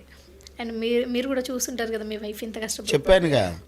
సో ఇప్పుడు మీరు మీ లవ్లీ వైఫ్ కోసం ఒక చిన్న ప్రాంక్ కూడా కాదు, కాల్ చేసి ఐ లవ్ యూ అని చెప్పండి, మేము చూసి సంతోషిస్తాం. నిజంగా చెప్పాలి అంటే మేము ఆ సన్నివేశాన్ని చూసి సంతోషిస్తాం. మా అప్పారావు గారు చూస్తారా హ్యాపీగా ఉన్నారు, ఎంజాయ్ చేస్తున్నారు, అలాగే మేము కూడా అలా ఉండాలి అని, అంటే వైఫ్ అండ్ హస్బెండ్ మధ్య కనెక్షన్ అలా ఉండాలి అని అనుకుంటాం. కాల్ చేయండి. కాల్ చేయడానికి కూడా ఇప్పుడైతే నేను చేయలేను. కారణం ఏంటంటే నీకు విషయం చెప్తా ఎందుకు చేయకూడదంటే ఇప్పుడు నేను ఇక్కడ ఉన్నాను కానీ మా ఆవిడ ఇప్పుడు బంజారా హిల్స్లో టీఎక్స్ హాస్పిటల్లో ఉంది. ఏమైంది? తనకి కాళ్ళు రాళ్ళ గట్టిగా అయిపోతున్నాయి. అయిపోతే సరే మా అబ్బాయి మేమంతా మా కోడలు మేమంతా వెళ్ళి hospital this is 4th day అంటే ఇప్పుడు టెస్టులు జరుగుతున్నాయి, ట్రీట్మెంట్ ఏం కాదు, టెస్టులు అన్నీ అయిపోయిన తర్వాత అప్పుడు ఏ ట్యాబ్లెట్లు వాడాలా ఏం చెయ్యాలా అన్నది. అందువల్ల సో ఓకే ఇప్పుడు మీ కుటుంబాన్ని అదే మీ కొడుకు మ్యారీడ్ అయింది అండ్ మీ కూతురు కూడా మ్యారీడ్ అయింది కదా, సో ఇప్పుడు ఫ్యామిలీ అంతా ఎలా ఉంది? అంతా హ్యాపీనేనా? చెప్పానుగా, మా పాప ఒక జూనియర్ కాలేజీకి ఒక క్యాంపస్కి ప్రిన్సిపాల్. అవును చెప్పారు. మా అల్లుడు గారు హెడ్ కానిస్టేబుల్. ఆయన ఈ పాస్పోర్ట్స్కి సంబంధించి ఇమిగ్రేషన్ అని ఉంటుంది, దాని పాస్పోర్ట్ చెకింగ్. వాళ్ళిద్దరు బాగా చదువుకున్నవారు, పెద్ద చదువులు చదివారు. మా అల్లుడు కానీ మా పాప కానీ. వాళ్ళకి 2 కొడుకులు. నాకు వైజాగ్లో 2 మనవాళ్ళు ఉంటారు. ఇక్కడ కొడుకు సాఫ్ట్వేర్ ఎంప్లాయ్, కోడలు సాఫ్ట్వేర్ ఎంప్లాయ్. ఇక్కడ కొడుక్కి ఒక కూతురు, అంటే ఇక్కడ ఒక మనవరాలు ఉంటుంది, అక్కడ 2 మనవరాలు ఉంటారు. అంటే ఇప్పుడు మీరు హ్యాపీగా ఉన్నారా అండి? ఉన్నంతలో హ్యాపీ అంటే ఈఎంఐల మీద వెళ్తుంది జీవితం. అంటే మేము వీఆర్ సెటిల్డ్ అని చెప్పను, మేము సెటిల్డ్గా ఉన్నాం. ఏ పని లేకపోయినా ఏమీ చెయ్యకపోయినా మనకి నెల అయ్యేటప్పటికి బ్యాంక్ నుంచో ఇంకోటో నెలకి ఇన్ని వస్తాయని చెప్పడానికి లేదు. We are struggle with happy, struggle పడుతూ హ్యాపీగా ఉన్నాం. బికాజ్ ఈఎంఐల రూపంలో నెల ఇచ్చేటప్పటికి ఈఎంఐలు కట్టాలా. ఏది ఇక్కడ ఉన్న అపార్ట్మెంట్కి కట్టుకోవాలా, వైజాగ్లో కొన్ని అపార్ట్మెంట్కి కట్టుకోవాలా, తినడానికి, మెయింటెనెన్స్కి, కారు, మెడిక్లెయిమ్లు, ఎల్ఐసీలు ఇన్ని ఉంటాయి. అన్నీ మా కోడల కంటే ఫిక్స్డ్గా ఒక శాలరీ వస్తుంది. బట్ నాకు ఒక నెల ₹1,00,000 రావచ్చు, ఒక నెల 50,000 రాదు. అర్థమైంది. అసలు మీ స్కెడ్యూల్ ఎలా ఉంటుంది సార్? జనరల్గా ఒక 1 month స్కెడ్యూల్ చెప్పండి మీది. ఇక్కడి నుంచి చెప్తా. ఈరోజు కేవలం ఇది అయిపోయిన తర్వాత ఒక డబ్బింగ్, ఇది అయిపోయిన తర్వాత మా గౌరీ పరమేశ్వర ఉత్సవాల దగ్గరికి వెళ్ళి అమ్మవారి దండం పెట్టుకొని ఆ తర్వాత మా ఆవిడ దగ్గరికి వెళ్ళి 2 గంటలు కూర్చొని ఇంటికి వెళ్ళిపోతాం. రేపు తారీఖు ఎంత? రేపు ఫస్ట్ అనుకుంటా. 31st. రేపు ఒక ఈవెంట్, మార్నింగ్ ఒక మ్యారేజ్ ఈవెంట్ చెయ్యాలి. అది అయిపోయిన తర్వాత ఫోన్ వస్తే 31 నైట్ బయలుదేరి 1 మన గుంటూరు వెళ్తా. ఓకే, అది అయిపోయిన తర్వాత మళ్ళీ కమింగ్ బ్యాక్ టు హైదరాబాద్ 2వ తారీఖు జనగామలో ఒక ఈవెంట్, జబర్దస్త్ ఈవెంట్, సాయంత్రం ఈవెంట్. అది అయిన తర్వాత మళ్ళీ 3వ తారీఖు ఖాళీ, 4 ఖాళీ, 5 ఖాళీ, 6 ఖాళీ, మళ్ళీ 7 జబర్దస్త్ ప్రాక్టీస్, 8 షూటింగ్, మీరు 9 మళ్ళీ చీరాలు వెళ్తా. ఇంకా 10 నుంచి 5 రోజులు షూటింగ్ ఉంది, అది కన్ఫర్మేషన్ లేదంటే బై బికాజ్ రైన్స్ ఉన్నాయని. మళ్ళీ 14, 15 వరకు బిజీ. అంటే మీరు ప్రతిదీ డైరీలో రాస్తారు రమ్య, ఎక్కడికి వెళ్ళాలని. ఇప్పుడు ఈరోజు ఏం పనులు ఉన్నాయి నేను రాత్రి రాశా, ఎవరెవరికి ఫోన్ చేయాలి, ఎవరెవరికి చేయాలి, ఎక్కడికి వెళ్ళాలి ఏంటని, అంతే. సో మంత్లీ ఒక 4 to 5 days మాత్రం జబర్దస్త్ ఉంటుంది, మిగతా నెలకి ఓన్లీ 2 రోజులే షూటింగ్. అది 2 జబర్దస్త్ రోజుల్లో 4 ఎపిసోడ్లు అయిపోతాయి, 2 రోజులు ప్రాక్టీస్. ఎవ్రీ మంత్ 4 రోజులు అయితే జబర్దస్త్ కోసం కేటాయించాలి. సమ్ టైమ్స్ 3 షెడ్యూల్స్ పడతాయి, అప్పుడు 3 రోజులు ప్రాక్టీసు, 3 రోజులు షూటింగ్. సో మీరు ఒక్క ఎపిసోడ్కి ఎంత తీసుకుంటారు జబర్దస్త్లో ఇప్పుడు ప్రజెంట్ అయితే నేను మా కంపెనీ ఇస్తుంది, టీమ్ లీడర్ ఇచ్చిన కంపెనీ ఇస్తుంది నాకు, కాబట్టి కంపెనీ నాకు 10,000 ఇస్తుంది ఒక ఎపిసోడ్కి. ఒక ఎపిసోడ్. అంటే మీరు ఈవెంట్స్కి వెళ్తే అది చెప్పలేము. కొన్ని ఈవెంట్లు ఏమో 10,000 ఇస్తారు, కొన్ని 15,000 ఇస్తారు, అంటే కొన్ని 20 ఇస్తారు. అకామిడేషన్, ట్రావెలింగ్ ఇవన్నీ అవన్నీ కాదు మనకు 10, 15, 20, 25, 30 లాస్ట్ టైం చెప్పడానికి లేదు. బెంగళూరు వెళ్ళినాం, 50,000 అడుగుతాం. ఓకే, వాళ్ళు పార్టీ కొద్దిగా సౌండ్ పార్టీ అయితే ఫ్లైట్, అక్కడ మళ్ళీ hotel, to and fro, flight అయితే ఫ్లైట్, కార్ అయితే కారు, బస్సు అయితే bus, what ever it may. అలాగా అంటే ఒక నిలకడగా ఒక అమౌంట్ ఉండదు ఒక దగ్గర. ఏమంటే మంది చిన్న పందిరండి మనం అంటే 20,000 చేయాలి. చాలా మంది పర్వాలేదు అడగండి అప్పారంటే 30 అంటాం. ఇచ్చిన వాళ్ళు ఇస్తారు, లేదన్నప్పుడు మనం అది కూడా చూడాలి కదా. అన్నీ మనం ఎక్కి ఆ పైనే కూర్చోవాలంటే కొన్ని రావు, కొన్ని వస్తాయి, అంతేగా. మీరు ఎన్ని చేస్తారు ఈవెంట్స్ ఒక మంత్లీ? నెలకి ఒక్కొక్కసారి 20 నుంచి 25 ఈవెంట్లు ఉంటాయి. అంటే ఒకసారి అంటే అన్ సీజన్ కూడా కొన్నిసార్లు ఉంటుంది. ఇప్పుడు పెళ్ళిళ్ళ సీజన్లో ఒకలా ఉంటుంది, అమ్మవారి పండగల సీజన్ ఒకలా ఉంటుంది, వినాయక చవితి ఒకలా ఉంటుంది, దసరా ఒకలా ఉంటుంది కదా. ఇప్పుడు ఇక్కడి నుంచి చూసుకుంటే ఏముండదు, మళ్ళీ సుబ్రహ్మణ్య షష్ఠి దాకా ఏముండవు. మళ్ళీ December 31st వస్తుందంటే నవంబర్లోనే మేము ఆ December 31st అన్ని డబుల్ పేమెంట్లు ఉంటాయి కాబట్టి దానికోసం చూడాలి మళ్ళీ. సో ఇప్పుడు మీరు జబర్దస్త్లో అంటే నెల 30 రోజులు బిజీగా ఉంటామని చెప్పలేము, నెల 30 రోజులు ఖాళీగా ఉంటామని చెప్పలేము. It's depending. అని మనం అనుకోకుండా ఇంట్లో అలా కూర్చున్న భోజనం చేసి ఒక ఫోన్ వచ్చింది మా దొరబాబు ఐపరాది టీంలో, బాబాయ్ సాయంత్రం ఒక మ్యారేజ్ రిసెప్షన్ ఉంది, వెళ్ళి 1 గంట కనబడి వచ్చేస్తా, ఇదిగో ఎంత అన్నాడు. ఓకే పదాన్నం. అది అనుకోలేని ఈవెంట్ వచ్చింది, వచ్చేసాం. అలా మనం నెల 30 రోజులు కూడా చేస్తామని గ్యారంటీ లేదు, అలాగని ఖాళీగా ఉంటాం లేదు. ఒక నెల ఏమో ₹1,00,000 రావచ్చు, ఒక నెల 2 లక్షలు రావచ్చు, ఒక నెల 3 లక్షలు రావచ్చు, ఒక నెల 30,000 కూడా రాదు. సో ఇప్పుడు మీరు జబర్దస్త్లో చేస్తారు కాబట్టి కొంతమంది పేర్లు చెప్తా, వాళ్ళ మీద ఒక్క వర్డ్గా మీరు వాళ్ళ ఒపీనియన్ ఏంటో చెప్పండి. ఓకే, ఫస్ట్ రోజా గారు cute and sweet and lovely mom, మా అందరికీ అమ్మ. నెక్స్ట్ నాగబాబు గారు నవ్వుల don. Indraja friendly. Indraja madam cute and sweet and lovely mom, ఆవిడ కూడా.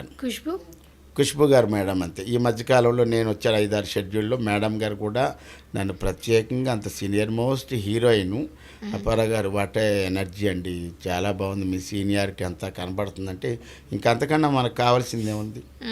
అప్పుడు దాకా చేసిన కష్టం అంతా మర్చిపోతాం. అలాగే కృష్ణ భగవాన్ గారు కానీ, నాగూర్ బాబు గారు కానీ అందరు అభిమానాన్ని సంపాదించాం నేనైతే, అందరూ కూడా అంతే. ఓకే, సింగిల్ వర్డ్ అన్నాను. హైపరాది punching king. Ram Prasad master of punching.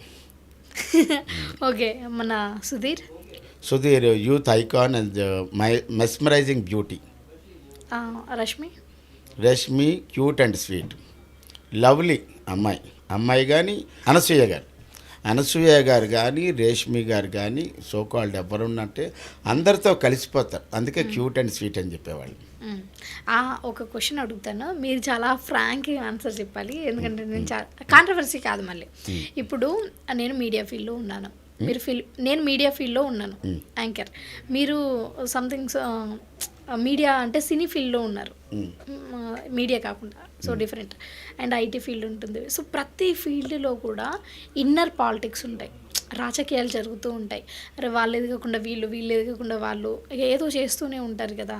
So మీకు అఫ్ కోర్స్ జబర్దస్త్లో కూడా పాలిటిక్స్ ఉంటాయి, సో ఇలా ఉంటాయి.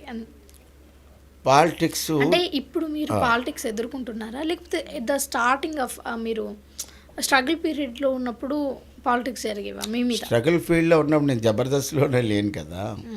వచ్చిన తర్వాత కూడా పాలిటిక్స్ లేవనే చెప్తాను. అందరూ హెల్తీగా ఉంటారు, అందరు టీమ్ లీడర్లు, అందరు కంటెస్టెంట్లు ఎందుకు హెల్తీగా ఉంటారు అంటే దీనికి ఒకే ఒక కారణం. రీసెంట్గా ఒక ఎపిసోడ్ చేశాం, ఇంకా అది టెలికాస్ట్ కూడా అవ్వలేదు. అందరు టీమ్ లీడర్లు కలిపి ఒక స్కిట్ చేశారు. నిజంగా పాలిటిక్స్ ఉంటే చేస్తారా? వాటితో నేను చేయడం పెట్టి నాతో అతను చేయడం అనుకుంటాం కదా. సో పాలిటిక్స్ ఉండే అంటున్నారా? పాలిటిక్స్ లేవు కాబట్టి అందరూ కలిపి చేస్తారని. పాలిటిక్స్ ఉంటే ఎందుకు చేస్తారు? అలా అంటారా? ఇప్పుడు నేను చాలాసార్లు ఇంటర్వ్యూ ఇచ్చాను అనుకో, నీ గురించి నాకు తెలిసింది అనుకో, రమ్యతో నేను ఇంటర్వ్యూ ఉన్నాను అంటాను. ఎందుకు? నీ గురించి తెలిసింది కాబట్టి. లేదు చేద్దాం, ఫ్రెండ్లీగా చేద్దామని చేద్దాం. ఇదే కాదు, మొన్న రీసెంట్ ఎపిసోడ్ ఒక్కటే కాదు, ఇంతకు ముందు చంద్ర గారు వేరే స్కిట్లోకి వెళ్ళి చేశారు, గెటప్ సీన్ వేరే స్కిట్లోకి వెళ్ళి వచ్చాడు. తర్వాత ఏమో సుధీర్ నెంబర్ ఆఫ్ టీమ్స్లోకి వెళ్ళి, అన్న నువ్వు వస్తే ఈ స్కిట్ లేస్తుందన్న, నువ్వు ఉంటే బాగుంటుందంటే పాపం అతను స్కిట్ చేసుకొని మన స్కిట్లోకి వచ్చి చేసి ఆ స్కిట్ని హైప్ క్రియేట్ చేశాడు. ఎక్కడ పాలిటిక్స్ ఉన్నట్టు?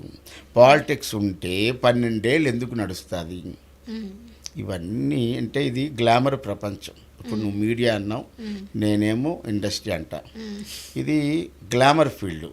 ఇక్కడ గ్లామర్ ఎంత ఉంటుందో రోమర్ ఎంత ఉంటుంది. దీన్ని నమ్మకూడదు. సో ఇదంతా రూమర్స్. ఎస్, రోమరే 100%. లేకపోతే ఎందుకు చేస్తారు కలిసి? నేను చేయనండి, మా స్కిట్ ఏదో మేము చేసుకుంటాం, అందరూ కలిపి చేయడం పెట్టండి, ఆడితో నాకు పడదు, నా గురించి ఆడికి పడదు అంటారు కదా. అది ఎప్పుడూ లేదు జబర్దస్త్లో. ఈవెన్ నాగబాబు గారు, రోజా మేడం గారు, అనసూయ గారు, రేష్మి గారు కూడా వచ్చి స్కిట్లో చేసిన సందర్భాలు కోకొల్లలు. అవును అవును. ఎందుకంటే వాళ్ళు యాంకరింగ్ అలా కూర్చొని మాట్లాడతారు, కౌంటర్లు వేస్తారు. స్కిట్లోకి చేయాలంటే it will take more time, it will take practice, ఇన్ని ఉంటాయి కదా. పాలిటిక్స్ అనేటటువంటిది జబర్దస్త్లో లేవు, అది నమ్మొద్దు. మధ్యలో ఒకసారి సౌమ్య వచ్చి అలా చేసి వెళ్ళినట్టున్నారు కదా. అమ్మాయిని కూడా కొంతకాలం యాంకర్గా వచ్చింది అమ్మాయి. వచ్చింది. ఎందుకు మళ్ళీ చేయలేదు అంటే ఆ విషయాలు అయితే నాకు పూర్తిగా తెలియదు. ఎందుకంటే నేను ఆ టైంలో చాలా తక్కువగా ఉన్నాను. నేను సౌమ్య వచ్చిన టైంలో నేను జబర్దస్త్లో లేను అనుకుంటా. అంటే మీకు ఒక మంచి ఫేమ్ తెచ్చిపెట్టిన ఒక ఎపిసోడ్ అంటే ఏమని చెప్తారు? దీనివల్ల నాకు మంచి పేరు వచ్చింది అని. అసలు జీవితమే మార్చేసింది జబర్దస్త్ అప్పారావు అనేటటువంటి వ్యక్తి ఈ ప్రపంచానికి తెలిసిందంటే ఒకటి శకలక్ శంకర్ది ఒక ఫారెస్ట్ స్కిట్ చేసాం. ఆ స్కిట్ ప్రోమో 1 వీక్ వెళ్ళింది. అది కొద్ది నాటుగా, నీ అబ్బా బేవర్స్ నా కొడక ఏంట్రా ఇది స్కిట్ అనుకున్నావు, ఏమనుకున్నావు, కొడతావేంట్రా అలా వచ్చింది. ఆ వారం తర్వాత ఇదంతా కామెడీ అని తెలిసింది. అప్పటి వరకు ఎవరో శకలక్ శంకర్ టీంలో పెద్ద ఆయన అన్నారు. తర్వాత ఇతను అప్పారావు అంటారా, వైజాగ్ అంటారా, అది నా జీవితాన్నే మొత్తం మార్చేసి అలా వెళ్ళి తర్వాత బోల్డ్ అని బ్లాక్ బస్టర్ స్కిట్లు చేసాం. ఇప్పుడు మీ అప్కమింగ్ ప్రాజెక్ట్స్ ఏంటి? అప్పటికి చెప్తున్నాను కదా, నేను జబర్దస్త్కి రాకముందు సినిమాలే చేశాను, సీరియల్ చేసా, 80 సీరియల్ చేశా. 2002 నుంచి సీరియల్ చేస్తున్నా. అంటే సీరియల్స్ అంటే ఇప్పుడు మన తెలుగు ప్రజలందరూ అలా అతుక్కుపోయి చూస్తూ ఉంటారు కదా, మరి సీరియల్స్తో మంచి ఫేమ్ రాలేదా? సీరియల్స్లో రాలే, ఎందుకంటే చేశాను 80 సీరియల్స్ చేశా, అన్ని పాపులర్ సీరియల్స్లోనే చేశా.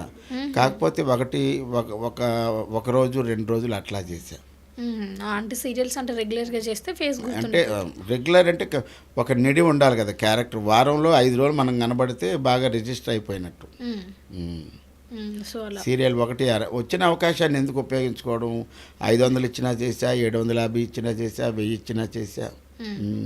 ఇప్పుడైతే మీ రేంజ్ కొంచెం మారిపోయింది అని అనొచ్చా? ఉన్నంతలో చెప్తున్నాను కదా, నేను 3 కేటగిరీస్ చెప్పాను.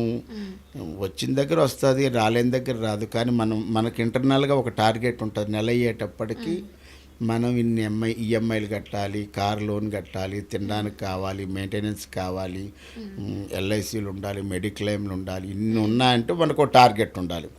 ఈ నెల మనకు 2 లక్షల రూపాయలు సంపాదిస్తే ఈ నెల వెళ్ళిపోతుంది, మళ్ళీ వచ్చే నెల మామూలే, మళ్ళీ అంతే సంపాదించాలి వచ్చే నెల. అంతే కదా టార్గెట్. ఒక నెల వస్తుంది, ఒక చెప్పానుగా. సో ఈ వేణుగారు ఉన్నారు కదా, జబర్దస్త్ నుంచి వచ్చి అంత పెద్ద ఫిలిం చేశారు వేణుగారు, వేణు వండర్స్. సో వాళ్ళని చూస్తే మీ ఫీలింగ్ ఎలా అనిపిస్తుంది? అంటే సేమ్ ఒకటే ప్లాట్ఫామ్ నుంచి వచ్చి అంత మంచి సక్సెసెస్ యాక్చువల్లీ వేణు గారు జబర్దస్త్ కన్నా ముందే బాగా పాపులర్ టిల్లు వేణు అంటారు అతను. ఇప్పుడు బలగం వేణు అంటారు, వేణు వండర్స్ అని జబర్దస్త్లు అంటారు. కానీ టిల్లు వేణు అని సినిమాలో మున్నా సినిమాలో ఎక్కడో హీరోయిన్ కాంబినేషన్ ఉంటుంది. ఆయన అప్పటికే established before Jabardasth. Venu wonders అంటే ఎస్టాబ్లిష్డ్. అలాగే ధనరాజ్ గారు కూడా ఎస్టాబ్లిష్డ్. జబర్దస్త్ రాకముందే తాగుబోతు రమేష్ గారు కూడా బాగా పాపులారిటీ ఉన్నటువంటి యాక్టర్. జబర్దస్త్ ఏంటంటే ఎక్కువ స్పాన్ ఇచ్చింది. ప్రతి గురువారం వచ్చి ప్రతి గురువారం శుక్రవారం కనబడేవాళ్ళం. మా దృష్టిలో ఏంటంటే ప్రతి గురువారం ప్రతి శుక్రవారం ఒక సినిమా రిలీజ్ అయినంత ఎఫెక్షన్ ఉంటుంది మాకు. చాలామంది జనాలు ఏంటంటే, నేను చాలా ఫంక్షన్లో చూసా, గురువారం వచ్చినా శుక్రవారం వచ్చినా మీరు ఆ టైంలో ఆ పెళ్ళిళ్ళలో ఈవెంట్లో ఉంటే వదిన రావదిన టైం అయిపోతుంది జబర్దస్త్ అనేవారు. అంటే ఎంత లవ్ చేశారు జబర్దస్త్. అండ్ చమక్ చంద్ర గురించి ఏమంటారు? చమక్ చంద్ర గురించి ఒక్క మాటలో అంటే ఫ్యామిలీ కింగ్. కొన్ని వందల ఎపిసోడ్లు చేసేసాడు, ఇప్పటికీ బోర్ కొట్టదంటే ఫ్యామిలీ ఎప్పుడైనా బోర్ కొడుతుందా? ఫ్యామిలీ డ్రామా కూడా బోర్ కొట్టదు. ఫ్యామిలీ స్కిట్లు చేయడం లైన్ నెంబర్ 1. యాక్చువల్గా ధనరాజ్ గారు ఏదో ఒక ఈవెంట్కి హోస్ట్గా చేశారు కదా, అతను వేణు గారు ఇద్దరు కలిపి, అది మా టీవీలో కామెడీ థియేటర్స్ ఏదో, దానిద్దరూ యాంకర్లు దానికి. అది అయిపోయిన తర్వాత మళ్ళీ వాళ్ళు అదిరింది అనే షోకి వెళ్ళారు, వేరే చోటకి వెళ్ళారు, జీ తెలుగుకి వెళ్ళిపోయారు. సో నేను క్యాజువల్గా అడుగుతున్నాను, ఇలా అడగొచ్చో లేదో నాకు తెలీదు. ఇంకా జబర్దస్త్ స్పాన్ ఇంకా ఎన్ని సంవత్సరాలు ఉంటుంది అని మీరు మనం ఎన్ని కాలం చూస్తే అంతకాలం. ఇప్పుడు జస్ట్ లైక్ మన ఆరోగ్యం బాగా కాపాడుకుంటే, ఇప్పుడు నీకు ఒక 20 ఏళ్ళు అనుకో, ఆరోగ్యంగా బాగా కాపాడుకుంటే 100 ఏళ్ళకి వెళ్తావా లేదా? ఆరోగ్యాన్ని నిర్లక్ష్యం చేస్తే ఎక్కడ బండి ఆగిపోతుందో చెప్పలేము. అలాగే జబర్దస్త్ మేము చేసినంతకాలం, జనాలు చూసినంతకాలం హాస్యాన్ని ఆస్వాదించలేని వాళ్ళు ఎవరుంటారు చెప్పు? ఇప్పుడు ఎవరైనా జోక్ చెప్తానంటే చెప్పు చెప్పు చెప్పు జోక్ అంటాం. అదే కానీ నా బాధ అంతా చెప్తాను తర్వాత చెప్తు కానీ అంటారు. ఓ పాట పాడతానంటాడు, పాడంటాం. ఇప్పుడు మనలో హాస్యం ఉన్నంత వరకు, మనం నవ్వించగలిగినంత వరకు మన దగ్గర స్టాక్ అయిపోవడం అంటూ ఉండదు. జబర్దస్త్ నిరంతరం సాగుతూనే ఉంటుంది కొత్త కొత్త కంటెంట్లతో. బట్ అప్పుడప్పుడు ఏమవుతుంది అంటే, ఈ హాస్యం పండించే ఈ రీతిలో అప్పుడప్పుడు వాళ్ళ మీద వీళ్ళ మీద జోక్స్ వేయాల్సి వస్తుంది, లేకపోతే అది కొంచెం బ్యాడ్గా పోర్ట్రే అయ్యే విధానం కనిపిస్తుంది టీవీలో. సో దాని గురించి ఏమంటారు? నేనేమంటానంటే, పర్టికులర్గా ఒక జానర్ ఆడియన్స్ ఉండరు కదా. ఒక టీవీ చూసినప్పుడు చిన్నపిల్లలు చూస్తారు, ఆ చిన్నపిల్లల కోసం చిన్నపిల్లల తాలూకా స్కిట్లు చేస్తాడు రాకేష్. పెద్దవాళ్ళు ఉంటారు, వాళ్ళ కోసం ఏదైనా ఒక మంచి స్కిట్లు చేస్తాం. అలాగే యూత్ ఉంటారు, వాళ్ళని నవ్వించడానికి వాళ్ళని కవ్వించడానికి చేస్తాం. మోర్ ఎవర్ సొసైటీలో చాలా ఉంటాయి, అవి ఎవడు పట్టించుకోడు. దాన్ని కూడా మన కామెడీ రూపంలో సెటైరికల్ కామెడీగా కొన్ని చెప్తాం. సెటైరికల్గా కామెడీ చెప్తే ఏమవుతుందంటే ఎవరికో గుచ్చుకుంటుంది, ఇది నా గురించి అన్నాడు కదా ఇతను అని. అది నువ్వు సరిదిద్దుకోగలిగితే, అరే మంచి సెటైర్ వేసాడు, నాలో ఒక మార్పు తీసుకొచ్చాడని చెప్తాం. సెటైర్ వేసిన తర్వాత కూడా నువ్వు అలాగే ఉన్నావు అంటే ఇంకా సెటైర్లు పడుతూనే ఉంటాయి. టు బి ఫ్రాంక్గా చెప్పాలంటే సెటైర్ అనేది చాలామంది యాక్సెప్ట్ చేయరు. ఎవరైనా ఎందుకు విమర్శిస్తారు, ఎవరైనా ఎందుకు కౌంటర్ వేస్తారంటే, ఏదో ఒక సొసైటీలో ప్రాబ్లం ఉంటుంది. ప్రాబ్లం ఉన్నప్పుడు దాన్ని మనం ఇలా చెబితే అవతల వాడికి నచ్చుతుందేమో అని చేస్తాం. అందుకంటే ఒకరిని కిండల్ చేయాలని, ఒకరిని అపహాస్యం చేయాలని ఉండదు. సమ్ టైమ్స్ పంట కింద రాయిలా వచ్చినా దాన్ని వదిలేసి వెళ్ళిపోవాలి మనం. నెక్స్ట్ భారీ బడ్జెట్స్ ఏమైనా ఉన్నాయా మీరు చేసేటివి? ఉన్నంతలో చేస్తున్నప్పుడు సాయి కుమార్ గారు అబ్బాయి ఆది హీరోగా సినిమా చేస్తున్నాం. తర్వాత హీరో శ్రీరామ్ గారు ఒకరికొకరు భారత్ ఒక సినిమా చేస్తున్నాం. నిన్న మళ్ళీ ఆర్కా మీడియా వాళ్ళది ఒక సినిమాలో చేశాను. వచ్చినంత వరకు భారీ బడ్జెట్టా మైనర్ బడ్జెట్టా చిన్న బడ్జెట్టా లేదు. మనం అడిగిన డబ్బులు ఇస్తారు, మనం వెళ్తాం చేస్తాం. ఒక్కోసారి వేషం బాగుంటే జనాల్లో ఇంకా ఇప్పుడు నేను సరిలేరు నీకెవరు సినిమా తీసుకో, అవును చూసావా? చూసాను. ఏం క్యారెక్టర్ నాది? అంటే ఎగ్జాక్ట్గా గుర్తులేదు, బట్ నాకు తెలుసు మీరు చేశారని సరిలేరు నీకెవరో నాది టీసీ క్యారెక్టర్. చాలా గొప్ప పేరు వచ్చింది ఆ సినిమా తర్వాతే. ఇంతకుముందు మీరు వస్తున్నారు అంటే మేము డిస్కస్ చేసాం దాంట్లో. సరిలేరు నీకెవరిలో మహేష్ బాబు గారి combination, heroine combination, Rao Ramesh గారి కాంబినేషన్, రాజేంద్ర ప్రసాద్ గారి కాంబినేషను, సంగీత మేడం కాంబినేషన్, ఇంత మంచి అంత బ్లాక్ బస్టర్ సినిమాలో నాదొక క్యారెక్టర్. ఆ సినిమా తర్వాత ఇందాక నేను చెప్పిన 20,000 15,000 చేసింది కూడా ఆ సినిమా తర్వాత. నాకు back to back Anil Ravipudi గారు ఆ సినిమా కాదు, సరిలేరు నీకెవరు, రాజాది గ్రేటు, పటాస్, సార్ దగ్గర చేసిన సినిమాలు నేను మంచి వేషాలు ఇచ్చారు. సరిలేరు నీకెవరు కొద్ది ఇంకా ఎక్కువ ఇచ్చారు. అనిల్ రావుపూడి గారికి అప్పుడు రుణపడి ఉంటాను, ఎందుకంటే అంత మంచి క్యారెక్టర్ నాకు వచ్చినందుకు. సో మీకు ఎప్పుడన్నా అనిపించిందా, లైక్ ఇప్పుడు సీరియల్స్ చేశారు, మీరు సినిమాలు చేశారు, అండ్ ఇప్పుడు జబర్దస్త్ ఈ షోస్ ఇవన్నీ ఈవెంట్స్ ఇవన్నీ చేస్తూ ఉంటారు కదా, మీకు ఎక్కువ ఏ జోనర్ చేయడం ఇష్టం? లైక్ సినిమాలా, సీరియల్సా, ఈవెంట్సా, జబర్దస్త్? ఏదైనా ఎవరికైనా ఒకటే టార్గెట్. ఇప్పుడు నువ్వు యాంకరింగ్ రంగంలో ఉన్నావు, నీ టార్గెట్ ఏంటి? ఫస్ట్ నీ అచీవ్మెంట్ ఏంటి? సెకండ్ది ఫస్ట్ది వ్యూస్, సెకండ్ది మనీ. ఇది కాదు. నువ్వు యాంకరింగ్ రంగంలో రమ్య అంటే బీఆర్కే న్యూస్లో యాంకర్ అంటాం, కానీ నీ అచీవ్మెంట్, నీ గోల్ ఏంటి? సుమా గారు లాగా ఉండాలి. సుమా గారు అంత పేరు తెచ్చుకోవాలి, ఉదయ్ భాను గారు అంత పేరు తెచ్చుకోవాలి, ఝాన్సీ మేడం గారు అంత పేరు తెచ్చుకోవాలి, శిల్పా చక్రవర్తి గారు అంత పేరు తెచ్చుకోవాలి, శ్రీముఖి గారు అంత పేరు తెచ్చుకోవాలి, రేష్మి లాగా, అనసూయ గారి లాగా ఉండాలని ఉంటుందా లేదా? ఇది నీ టార్గెట్. మనం సీరియల్ చేసినా, షార్ట్ ఫిల్మ్ చేసినా, వెబ్ సిరీస్ చేసినా, ఏం చేసినా చివరి గోల్ ఏంటంటే సినిమా యాక్టర్ అనిపించుకుంటే అమ్మా మనం ఈ సినిమాలో చేసాం. సంపూర్ణంగా ఉంటుందా? ఏది సంపూర్ణంగా ఉండదు. ఇప్పుడు నేనున్నాను తెలుగులో 350 సినిమాలు చేసిన, చాలా సినిమాలు నా హిందీలో 70, కన్నడలో 70, తమిళ్లో 70 చాలా చేసాం.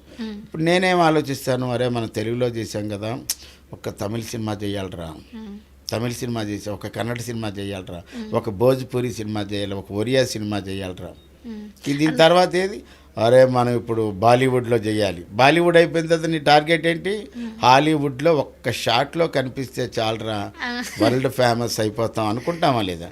అంటే మనం దేనికి ఒక హద్దు అంటూ ఉండదు, నువ్వు చేసుకుంటూ పోవడమే. నీ టైంలో, నీ సర్వీస్లో నువ్వు చేసుకుంటూ పోవాలి. ఆ వచ్చిన డబ్బులు జాగ్రత్తగా చూసుకుంటే నీ రిమైనింగ్ లైఫ్ నువ్వే. ఇప్పుడు నేనున్నాను, ఇప్పుడు కాకపోతే 10 ఏళ్ళ తర్వాత ఫేడ్ అవుట్ అయిపోతాను, నేను ఉండిపోతానైతే నేను చెప్పను, నేనే కదా, ఎవరు చెప్పలేరు. ఎక్కడో దగ్గర బండి ఆగుతుంది. ఆ బండి ఆగే లోపు మన దగ్గర విటమిన్ ఎమ్ బాగుండాలి, ఉంటే. సో ఇప్పుడు సోషల్ మీడియాకి వచ్చి ఫుల్గా ఫేమస్ అయ్యే వాళ్ళందరూ కూడా, అంటే ఆల్రెడీ జబర్దస్త్లో కానీ డీలో కానీ ఫేమస్ అయిన వాళ్ళందరూ కూడా ఇప్పుడు ఇన్స్టాగ్రామ్ రీల్స్ అలాగే యూట్యూబ్ ఛానల్ స్టార్ట్ చేసి వ్లాగ్స్ చేస్తున్నారు కదా, మీకు ఎప్పుడు ఆ థాట్ రాలేదా? మేము కూడా ఒక యూట్యూబ్ పెట్టాం, అప్పు విత్ సుబ్బు అని పెట్టాం. అది కూడా సక్సెస్ఫుల్గా రన్ అయింది. ఎందుకో మళ్ళీ నాకు మా ఆవిడ అప్పు విత్ సుబ్బు పేరిట యూట్యూబ్ ఛానల్ రన్ చేశాం. అది బెల్లికే వెళ్ళింది. చాలామంది ఇన్స్టాగ్రామ్లో పాపులర్ అయ్యారు. అలా పాపులర్ అయిన వాళ్ళని కూడా చాలామందిని తీసుకొచ్చి జబర్దస్త్లో ఇన్సెట్ చేశారు. అలాగా యూట్యూబ్లో నువ్వు ఎక్కడైతే పాపులారిటీ వాళ్ళకి అంత పేరు వచ్చిందో వాళ్ళందరినీ శ్రీదేవి డ్రామా కంపెనీకి కానీ, జబర్దస్త్ కానీ, స్పెషల్ ఈవెంట్కి కానీ పిలుస్తూనే ఉన్నారుగా. ఈవెన్ సీరియల్స్లో మంచి పేరున్న హీరోయిన్లు అందరూ మన మల్లెబాల్ ఎంటర్టైన్మెంట్ పిలుస్తూనే ఉంటుంది, ప్రోత్సహిస్తూనే ఉంటుంది. మన బుర్రకథ కళాకారులను కూడా జబర్దస్త్ స్పెషల్ ఈవెంట్లో పిలిచింది. పౌరాణిక నటులను కూడా పిలిచింది, పెద్ద పెద్ద యాక్టర్స్ని. సో ఒకటి ఇంకా లాస్ట్గా ఈ సోషల్ మీడియా అంటే గ్లామర్ ఇండస్ట్రీ మీద వచ్చే రూమర్స్కి మీరు ఆడియన్స్కి ఏం చెప్తారో చెప్పండి. అంటే అట్లా నాకు క్లారిటీ ఇవ్వాలి మరి. ఇప్పుడు మెనీ రూమర్స్ వస్తుంటాయి, ఇప్పుడు సౌమ్య ఎందుకు యాంకరింగ్ చేయట్లేదు జబర్దస్త్లో అని, లేకపోతే ఈ నాగబాబుకి ఏదో క్లాష్ అయ్యే జబర్దస్త్ వదిలేశారని. సో ఇప్పుడు మీ మీద వాళ్ళు, వాళ్ళ మీద వాళ్ళు, ఇవన్నీ రూమర్స్ బయటకు వస్తూ ఉంటాయి కదా సోషల్ మీడియాలో. సో వాటన్నీ అంటున్నావు కదా రూమర్స్ అని. అదే నేను రూమర్స్ మనం ఎందుకు బిలీవ్ చేయాలి? సో మనము మీడియా మన మీద రూమర్స్, ఏదైనా ఒకటి జనాలకు కూడా చెప్తున్నాను, చూసిందంతా నిజం కాదు. చూసిందంతా నిజం కాదు కాబట్టి ప్రతి దాన్ని మీరు ఇలా ఎందుకు జరిగింది అలా ఎందుకు జరగలేదు అని కాదు, కానీ ఒక్కొక్కరు మానేయడానికి ఒక్కొక్క రీజన్ ఉంటుంది. ఇప్పుడు బాగా ఉన్నోడు నేను మానేసి వెళ్ళిపోతే అయితే డబ్బులు ఎక్కువైపోయినా మానేయాలి, నాకు అవసరం లేదనే మానేయాలి. ఊరికినే చేస్తున్న దాన్ని ఎందుకు మానేస్తాడు అంటే సమ్ రీజన్ ఇస్తే బోత్ సైడ్స్ ఉంటాయి కదా. అందువలన ఏంటంటే దాన్ని ఏమి మీరు నమ్మొద్దు. మీ అభిమాన తారల్ని మీరు అభిమానంగా ఎప్పుడు ప్రేమిస్తూనే ఉండండి. మీ ఆశీస్సులే మాకు శ్రీరామ రక్ష. ఓకే అండి, థ్యాంక్ యూ సో మచ్ అప్పు థ్యాంక్ గారు you Ramya, to coming thank to you our so much interview. Once again. Ramya, నీకు చాలా చాలా థ్యాంక్స్ నన్ను ఈ కార్యక్రమాన్ని పిలిపించినందుకు. మోరెవర్ బీఆర్కే ఈ ఛానల్ యాజమాన్యం వారికి హృదయపూర్వక ధన్యవాదాలు తెలియజేసుకుంటూ, ఒక సాధారణ అప్పారావు ఈరోజు ఆసాం అప్పి అయ్యాడు, సెలబ్రిటీ అప్పారావు అయ్యాడు, మోరోవర్ మూవీ యాక్టర్ అయ్యాడంటే ఇదంతా మీరు ఇచ్చినటువంటి ప్రోత్సాహం, మా మల్లెమాల ఇచ్చినటువంటి మా సపోర్టు, మల్లెమాల యాజమాన్యం వారికి, అలాగే ఎన్నో సినిమాలు అవకాశాలు కనిపించినటువంటి చిత్ర దర్శకులకి అందరికీ నమస్కారాలు తెలియజేసుకుంటూ, సర్వే జనా సుఖినో భవంతు, నవ్వే జనా సుఖినో భవంతు, కీప్ స్మైల్ ఆల్వేస్. నవ్వుకుంటే హ్యాపీ, లేకపోతే బీపీ. కాబట్టి అనవసర విషయాలన్నీ బుర్రకెక్కించుకోవద్దు. హాయిగా ఆనందంగా సంతోషంగా శుక్రవారం శనివారం వచ్చేటటువంటి జబర్దస్త్ని చూడండి, ఆనందించండి, అభిమానించండి, ప్రోత్సహించండి, ఆశీర్వదించండి. Good luck to everyone. This is awesome Appi.